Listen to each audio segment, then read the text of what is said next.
again, that's like a tactical thing that unfortunately a lot of people think like, okay, I got to go to the hook, or I have to have the perfect messaging, or I have to say like the certain words to be able to draw people in.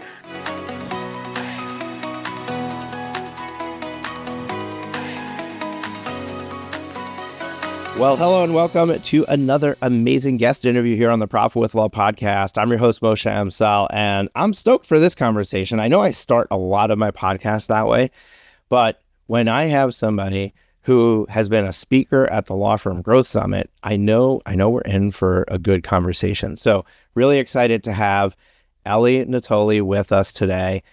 She spoke at our last summit. If you're not familiar with the Law Firm Growth Summit, it is the world's only virtual conference for law firm owners where we have at least 50 speakers. Yes, 50 speakers to bring you everything you need to know about running the law firm as a business.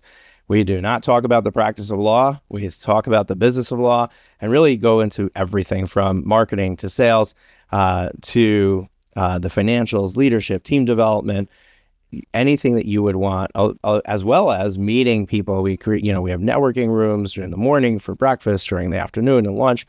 So really great stuff going on. Our next summit, originally slated to be the beginning of February. Not sure if we're going to make it. The team member who basically ran the promotion of the event recently departed, and we're working on replacing him. So it's possible we're going to move the date a little bit, still deciding, but typically, it's at the beginning of the year, so stay tuned. We're going to talk about it the moment that we know when it's happening. We'll give you the dates, have you block your calendars. You don't have to fly anywhere. It's virtual, but we do want you to be present. So really excited about that. Let's give you the intro for our speaker. Eli Natoli is a marketing strategist and author of Service First. For over 2 decades, she's helped experts, especially those in relationship-driven fields like law, clarify what makes them truly stand out and design a client path that builds trust before a single consultation. Her work resonates most with those who are done with the marketing grind and focused on building a reputation that powerfully attracts the right clients. Eli, welcome to the Profit with Law podcast. Thank you so much for having me. It's my pleasure, and really excited that we're getting to do this. But before we even start, people want to know, who's this person? Maybe I heard of her, maybe I didn't. I saw her name on the summit docket. Give us your backstory. How'd you get into what you're doing? And I know you serve many industries, not just law, but why are you versed in being able to speak to law as well? Be glad to. So I actually come from software design and development background. I was a front-end developer, a programmer, and worked in software design and development companies. And towards the late 90s, I kind of gravitated and changed into the project management part of working inside those organizations. I'm working on mostly government contracts like NASA, Department of Homeland Security, DOJ, so on and so forth, and some large for-profit organizations. And then in early 2000, along with my husband, who's a user experience designer, he makes softwares usable and user-friendly, we decided to jump ship and start our own boutique design and development agency. So before we made that jump, both of us were very much accustomed and part of the entire client acquisition process. But then in late 90s, the way that that was actually working for organizations like that was either going into networking events, starting conversations, and then responding to proposals. And when we were in front of prospective clients, then do the dog and pony show type of presentations. But when we made the jump, and it was early 2000, it was when online marketing was like a new kid on the block. And we were doing what everybody else was doing, which is like have a website, make sure that you're talking about your services and expertise on your website, have a social media presence, build up your contact list, send them newsletters, on and on, right? And then as time went on, I sort of found myself more and more in charge of the marketing part of the business. But for me, the question that kind of was up front and center, frankly keeping me up at night, was why is it that some of our marketing initiatives do really, really well, but then all these other ones, they don't? Like, for example, what was it about this one newsletter that we sent out that resulted in people reaching out and then having calls and then ended up with clients. But what about these, I don't know, 20 or 50 other newsletters that went out and nothing? Or what was it about this one post that people kept referencing? And so eventually, as I, like almost 4 or 5 years of kind of trying to figure out what is it about somebody that do so well, this pattern started emerging. It's sort of like this jigsaw puzzle that came together. And what I noticed that majority of them, they shares either one or both of these attributes. Number one, they pass what I call if I were to remove your name challenge, meaning that if you took away our name or our company name from those marketing initiatives, from that post, that newsletter, you could still tell that that piece came from our firm. It was written by us. It was produced by us. And the reason that was the case is it wasn't because we were posting like pictures of our kids or anything like that. It was just something very personal in those pieces. Either it was like a deep belief that we had around the way the work needs to be done, or how this industry as a whole should be doing the work, or a value that we held very deeply, or just some as a result of some personal experience that we had with our clients or the work itself. So that was the first part. The second thing that I noticed was that the intention behind the pieces that did well, it's just total different intention than the rest. So majority of what we were creating and producing and putting out there, it was very obvious that, let's say if we were writing a newsletter, the question that we wanted to make sure that we're getting answered, or the outcome that we wanted from that piece, was that our prospects would know that we're the right candidate for them. We're the right firm for them, so they can hire us, right? But the ones that did well, ironically, it didn't have that intention at all. It was very obvious that when we wrote those pieces or produced them, it was just something that we deeply believed or valued, or it was something that we wanted our audience to know, our prospects to know, as if it was our obligation for them to know about that. So when this kind of pattern emerged for me, it was like, wow, I can't believe it was this simple, because for 4 or 5 years, I had spent so much money, resources, and time just learning from best of the best in the online marketing industry. I couldn't believe that everything that I was learning was really very much like tactical stuff. Like, how do you do social media marketing this way? Or how do you put your emails together? Or blah, blah, blah. How do you write a good hook? But these foundational parts, almost nobody was talking about. So then I just wanted the entire world to know about it. And so in 2016, I wrote Service First Framework, which is like a combination of how do you marry these foundational parts into the technical parts. And then that's actually was the start of my own consulting and training and coaching business kind of taken off.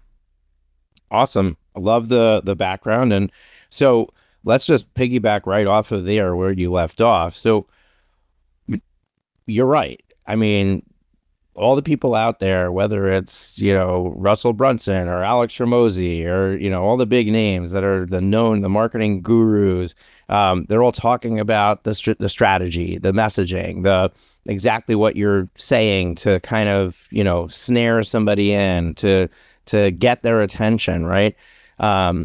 But you feel that there's more to it. You feel that there's a missing piece. You feel that there's something more foundational that somebody should focus on. So let's talk about what that is, and how does somebody go about establishing that, putting it into practice. For a long time, I have been trying to help law firms realize that relationship building is the most powerful way that you can grow your business. And there's no relationship in all of these transactional marketplaces, right? So I'm not saying don't spend money in Google PPC or Google LSAs or any of those things. You're going to bring somebody who's not familiar with your brand in. You're going to get some of them to be clients. But the return on investment of somebody from the world, like just Googling and finding you, maybe 3 to 5x, 6x if you're lucky, right? The return on investment of somebody you have a relationship with, or you built a relationship with, or is coming through a relationship that you built, is going to be significantly more. First of all, you're not really spending money on it. You can. I mean, you spend money to go to conferences, to fly places. You spend money to meet people. You spend money on lunch, stuff like that. But you're not buying your customers. Instead, you're developing relationships that are bringing them in, and the ROI is astronomical. And if you do enough of that consistently enough, you can have a significant portion of your business coming from there. All of that to just pile onto the same question and ask you, is that the kind of thing that you're talking about, or is it different? Yeah, absolutely. So even if you're spending money on ads or however way that you're doing your marketing, if we kind of look at it from a zoomed out view, right? At the end of the day, we're all human and we are making a decision that's it's basically emotional at the beginning. I mean, this topic has been covered 50,000 ways by more smarter people than me. We all are emotional creatures. We make emotional decisions and then we use our logic, right? So industries like mine, marketing industry or legal industry, we're not selling a physical product, right? I'm not selling a pair of shoes where someone can look and say, "Ooh, I love those red shoes." And then, once they're emotionally invested, they can come try it on and like, "Ooh, does it look good on me? Is it comfortable?" And make a logical decision whether or not this is going to work. Because we are selling the invisible outcome, we're in a relationship business, then we got to create that emotional resonance or that emotional connection or draw, like signal, long enough so then our prospects then can take the time to then logically make a decision to work with us, right? To hire us. And so that's the part that a lot of people don't pay attention to, the emotional resonance part. And that part, it really is in some ways very simple, but in some ways, if you don't go deep enough, then you're missing the mark. And I feel like our industry, our marketing industry as a whole, is doing a huge disservice to some industries like legal industry, real estate, or health and wellness practitioners. Because what we're telling them to do, because right now there's no denying everybody wants to have a strong positioning and messaging. Everybody understands the importance of a strong personal brand. But what we're telling them to do is barely passing the bare minimum. That's the unfortunate facts about it, right? Yeah. So how does one go about developing this emotional resonance? Like I know for me, it doesn't come naturally, right? Like even the stuff that they're out there, the tactical stuff, they're like, oh, you have to have a good hook. You gotta, know somebody, get into somebody's mind and like, what are they thinking? And they when they look at it, they should be thinking like, oh my gosh, this person's in my head. They're reading my mind. I always grappled with that stuff because as well as I know my audience, I don't feel creative enough to come up with those things. So this emotional resonance that you're describing, while it sounds great, how does somebody like me uncover that or figure out how to do that with my potential clients or even my existing clients? I love that question. And I love that you started with the hook. How do you find that best hook? Again, that's like a tactical thing that unfortunately a lot of people think like, okay, I got to go to the hook, or I have to have the perfect messaging, or I have to say like the certain words to be able to draw people in. But it's actually a lot more basic than that. So if we look at it, like not everybody is for me, not everybody's going to resonate with me, but I don't want to be for everybody, just the people who would be in alignment with how I see marketing and how I go about marketing. Those are going to be the perfect fit clients for me. So similarly, that's true for any industry as well. And so every single one of us, no matter what our job functions are, or like, let's say legal industry, it's no accident that we are practicing a certain part of law. It has to do with a lot of things, right? It has to do with our part of it, personal upbringing, our experiences, our passions, our hobbies, our values, our beliefs, on and on and on. And so we're basically looking to see what are the connecting dots? What are the deeper things that kind of brought us to where we are? And we're using those as like invisible antennas. And we kind of use those inside our marketing initiatives to drawing the same people who share the same worldview as us, the same values, the same beliefs as us. And the mistake that kind of a lot of people make, that they think that it's all about, oh, if let's say I'm passionate about bungee jumping, I'm going to go talk about it in my marketing. No, that's not how it works. It has to be something that is connected to the way that you do the work, right? So for example, I just recently worked with a wonderful attorney who is in estate planning. And when we did this work of really digging deep, some of the things that came to the surface was that he just really, really valued family relationships. In fact, he had 3 generations working in his law firm. Okay. The place that he was practicing was in a small town, and he had bought this building that had a historic significance to the community. And he wanted to preserve that. I mean, think about all of that. Everything that he was the way that he was conducting his personal and professional life had everything to do with family, building legacy, right? So those are the relevant things that if you can kind of do enough digging and bring those into the surface, then when someone is, looking at it on the surface and they're hiring a estate planner, they're going to look at someone who shares the same value or puts a lot of importance or value on things that would mean to them, like building their legacy, right? So I'm talking about those type of things. Like, don't look at the surface, but go beneath the surface level. Like, you got to go really, really deep. And this work, a lot of times, it is hard for us to see ourselves from that perspective.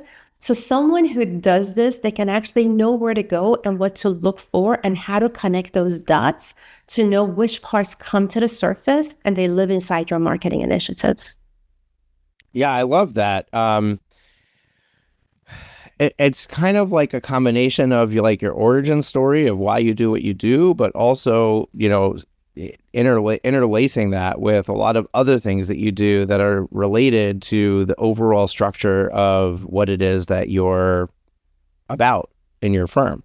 It's interesting because I think that there's a lot of people out there who are like, well, I don't actually know, why I got into criminal defense. I was never arrested. I never needed a defense attorney. I don't have any family members who ever were in that position.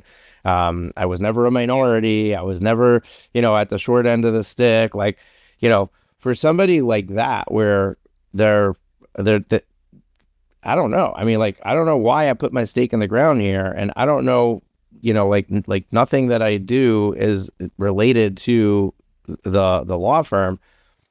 How do they uncover that? How do they look at what they're doing and say, oh, here's a commonality. Oh, I play hockey, and maybe some people who get arrested might play hockey too. So again, it's really about looking very, very deep into many places. It's not just your origin story. Maybe that has nothing to do with where you are today, or maybe your hobbies or passions have no place in your marketing whatsoever.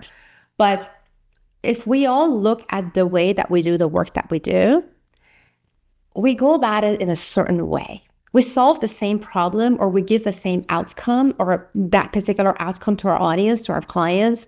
But how we get there has everything to do with a lot of things. Has to do with our personality, has to do with the values and beliefs that kind of shaped us to where we are today, has to do with our upbringing, our experiences, our career.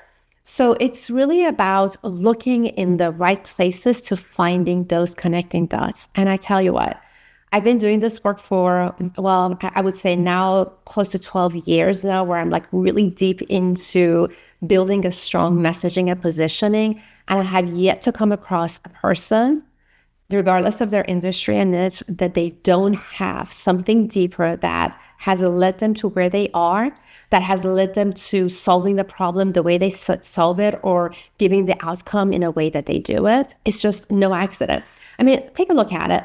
Let's say that if I gave 10 people the same pile of dishes and I said, wash these dishes, every single person will go about it differently, right? Even if it's a slight differentiation between the two people, they still would go about it differently. And so It's the same thing with our professions as well. And just getting very curious, putting on our detective hats on to see, why do I go about it this way? What brought me here? Why do I feel strongly about it, like about it going this way? Or all the things even in our industry, like how do I feel about certain things? Or why do I feel what beliefs do I have in the way that, it should be this way? So a lot of different places, like when I do this work, we go through days of uncovering this information. And when you do, it's like you're breathing a different energy into your practice.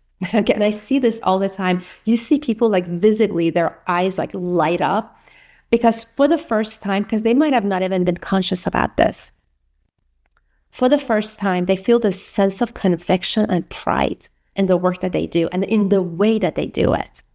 And so that gets translated to their team, to the people, to the marketing people they're working with. Like, this is how we do things. This is why we do this. This is the stance that we take in our industry. It's just such a beautiful work. And I advise it to everybody to go through this process. Yeah, I mean, just hearing you describe it, I mean, it gets me excited, right? But so let's say that we do figure this out, right? Like your example with your estate planning attorney, where owns this historic building, and he's and he's involved in family is key to him or her. I don't remember which one it was. If we go back to that example, right? So now that we've identified these things, how is it put into practice? Is it really just kind of interwoven into everything we do? So when we, it's not just on our About Us page, but it's, in our ad copy, in the client meetings we're having, the sales conversations we're having, like this now becomes the rhetoric of what we stand for, who we are, and just kind of lace it into all those things. Yes, it lives everywhere. And some of it, so let's actually look at it from a different perspective. A lot of the way that we make buying decisions, right, when we choose to work with a particular person, some of it is unspoken feelings that we get, and some of it is just the logical things that we're looking for. And so when we kind of weave all of these into our marketing pieces, whether there's a piece in our website, or maybe there's something that we shared around the belief or value that we have, or whether it is inside like the newsletters that we send, like if we kind of intentionally sprinkle these, that's what we're doing. We're trying to kind of create that signal. So instead of like putting out lots of noise with our marketing, we're putting out signal, and we're drawing the people who share the same beliefs, same values, the same viewpoints that they have as us. They take the same stance as us, around with the world around them, or maybe share the same personality traits. We're kind of putting that signal out there for them to be drawn to us. Right. And then, of course, our expertise, our services, all the other things, our credentials, then they kind of backfill everything else that they logically are looking for when they're comparing and they're trying to decide whether or not I want to work with this person or somebody else. It's very interesting. It's another way of looking at it, but it's not like, oh, do this and not that kind of thing. It's, this is kind of a foundational thing. So I was going to ask you, like, when should somebody be trying to figure this out or look at this? And probably the answer is as soon as possible, because if you're just getting started with any sort of, planned marketing strategy or putting your name out there, you should probably have this clarity before you start. If you've been doing this for 10 years, maybe this clarity is going to create significantly better results than you're experiencing right now.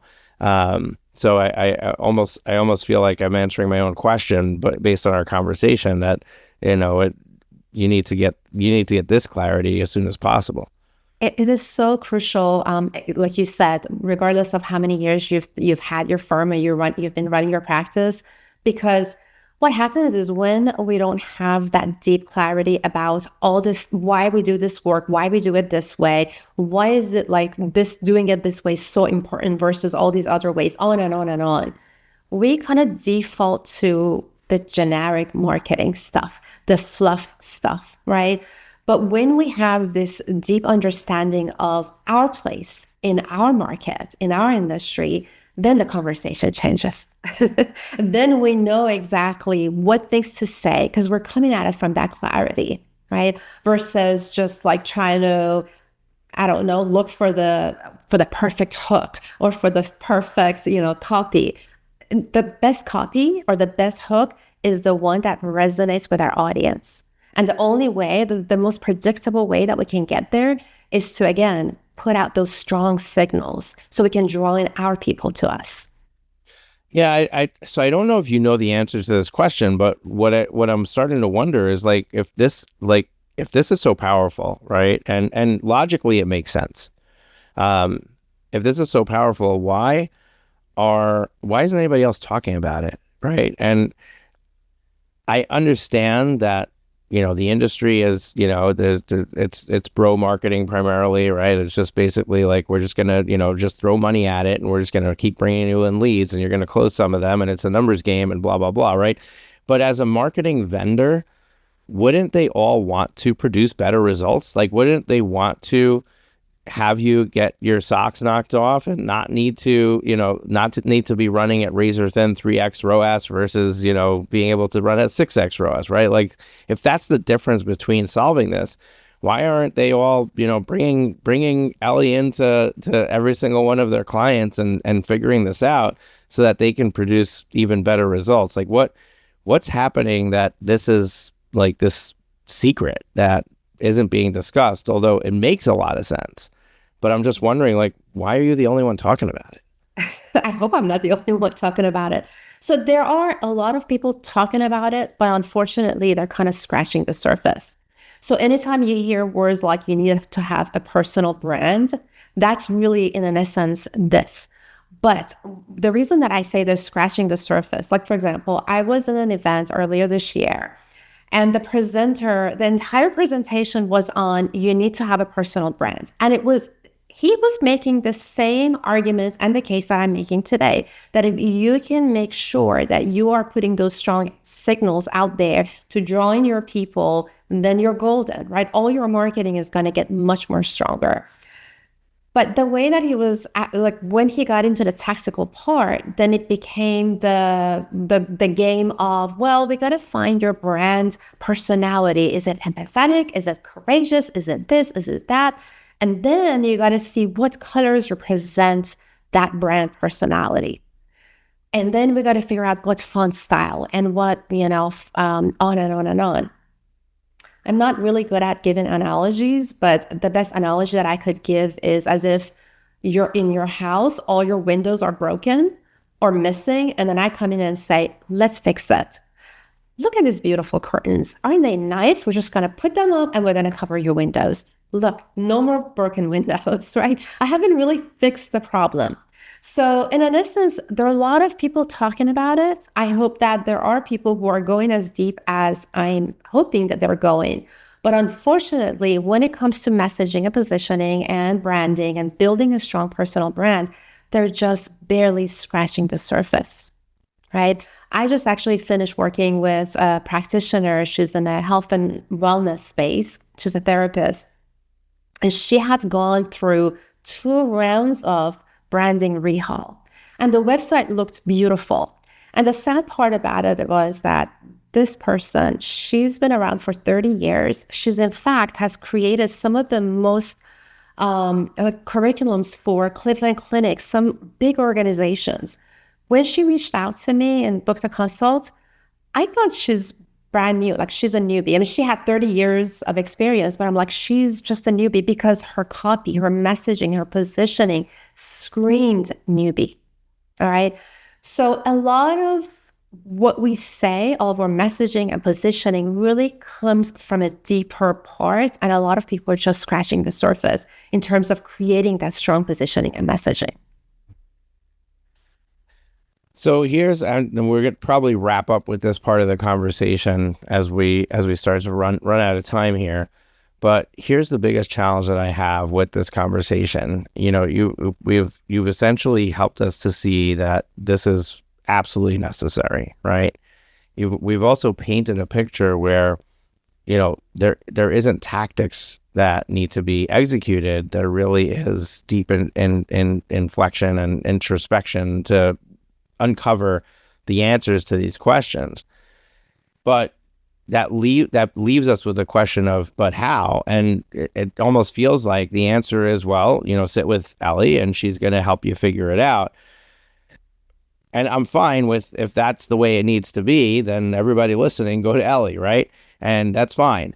But I'm also, I know how people operate. Not everybody wants to go to Ellie, right? So how, if it's not tactics, how does somebody go about identifying this, figuring out that they've really uncovered the true pieces of this puzzle, and implementing it? Is there any advice that you can provide to our listeners on how they can go about figuring this out? Absolutely, absolutely. So actually, I personally have like a series of questionnaires that lives on my website that you can grab and do this work. The only thing is it takes patience and it takes really going deep. And really what you're looking at is bringing two parts of the equation together. First part is the you factor, right? Why you? Why are you qualified to do this work? Why are you doing it this way? Why not this other way? What beliefs do you hold? What values do you hold? Like really get clear on all of these questions. So really look into everything that makes up who you are and your role in your industry. And the other part is your audience. Who are the people that you enjoy working with? Who are those clients? Why them? What personality traits do they have? What do they value? What do they believe? What's their viewpoint? What are they looking for? So again, go deep into those. And when you do this kind of a deeper digging, again, a pattern emerges where there is an overlap between the way that you do things and what your audience, what your prospects really value in the way that you do the work, in the way that you give that outcome. So you kind of then want to make sure that you bring both of those, the relevant parts that is related to the outcome that you give, that is related to the way that you do your work, not just any passion or outcome or belief or value. As it is relevant, you want to then see where it makes sense to speak about those. Is it on your about page? Is it in the footer of your homepage? Is it in your social media bio? Is it a newsletter that you're putting out there? Like it lives here in this newsletter. So basically, you just want to sprinkle the things that you uncovered into those pieces. So hopefully that I've been able to answer your question better. Yeah, absolutely. That was really good. And I appreciate you.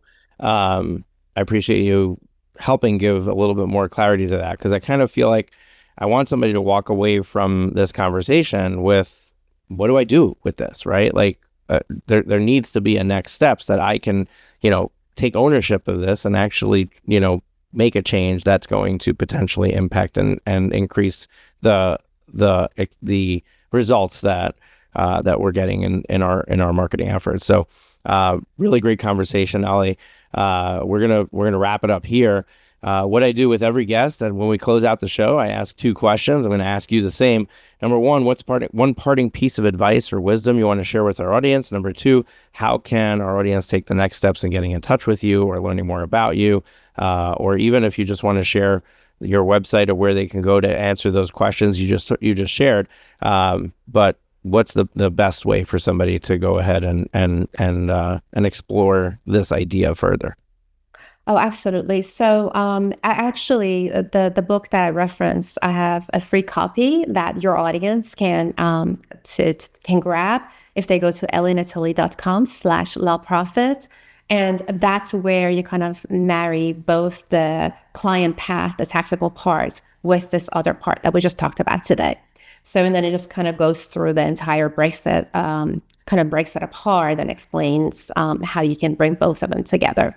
So that's that. And I guess the advice that I would have right now in this market that we are, We are in I know that we're all feeling it, right? Everything is kind of like our marketing budget is becoming more and more and then the return on investment is shrinking, right? As time goes by. But we are actually in a great market, believe it or not, because again, since 2 decades ago, the way that your clients, our prospects are making their buying decisions, they're choosing who to work with has changed. And so really all it takes for us is to elevate our presence a little bit because almost nobody's doing this. Just elevate their positioning, their presence a little bit, and it doesn't take much to stand out from everybody else in your industry.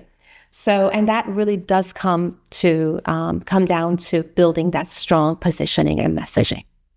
Awesome, Ellie. Thank you so much. Folks, we're going to link up that URL that Ellie shared with us in the resources section of our podcast page. So in your podcast player in the description, you should have a link to that as well. You can go to profitwithlaw.com and you can get it there. If you are interested in learning how to work with us, we offer an entry point into our world by starting with a free strategy session. The purpose of that strategy session is to give you absolute clarity on what you need to do over the next 12 months. That conversation, we basically cover three things in that conversation. What do you want your business to look like 12 months from now? What's standing in the way or stopping you from being able to achieve that? And how can you overcome those obstacles? How do you get past them? When you get that level of clarity, you become unstoppable. If you want to be unstoppable in the growth of your business, if you want your picture perfect 12 months from now, you want to have that conversation with us. If nothing else, you leave with an action plan of what you need to do. And best case scenario for both of us is we get to work together and make that happen. So go to profitwithlaw.com/strategy session, profitwithlaw.com/strategy session if you want to take advantage of that. Spots are limited. We do about 15 of these a month. So you want to make sure you grab it before someone else does. And again, that will also be linked up in the show notes in the resources section of our show notes page. We are here every single Thursday with a brand new episode. You wake up Thursday morning, you know you can hit play on the Profit with Law podcast. We've been doing this consistently for 500 episodes and super, super excited to be able to continue to do this with you guys and just bring amazing talent like Ellie to the show. If you're not a subscriber yet, what are you waiting for? Hit the subscribe button in your podcast player on your YouTube channel. The purpose of doing that is you get a notification. You get reminded on Thursday morning, hey, there's a new episode for you to go listen to or watch. And we're always bringing you new stuff, and it's refreshing. There's a new way of thinking about it. And if you just implement little pieces, actually I have a fairly new client who told me that she was listening to my podcast for 4 years and really attributed a good portion of her success or growth, and she's quite successful, to just implementing a lot of the things that were discussed on this podcast. So there's a ton of value in this show, and we do it for a reason, which is to help you. So make sure that you're subscribed to the show. You come back and listen, and we're excited to have you here. See you next Thursday. Until then, just implement something, one thing from this episode, and share this episode with a friend. Sharing is caring. Take care.